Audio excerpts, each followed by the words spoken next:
ஒரு நாளில் ஏற்றிட்டு கிளம்ப வேண்டியது 2 இடம்.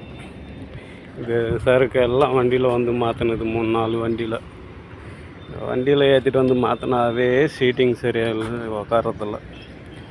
குழி மேடு பள்ளம். இது ஏற்றிட்டு சில்லறை ஏற்றிட்டு இருந்தால் கூட பின்னாடி டவுனாக இருக்கும், நல்லா இருந்திருக்கும். வண்டி மாற்றினாவே சரியான சொல்ல. ஒரே நாளில் ஏற்றிட்டு கிளம்ப வேண்டியது 2 நாள் ஆகிடுச்சு.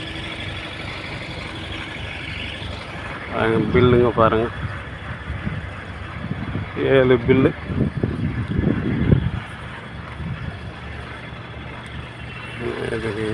இதில் தார் போய் போட்டு ஒரு ஆள் கட்டுற வரைக்கும் செத்து சுண்ணாம்பாயிடணும்.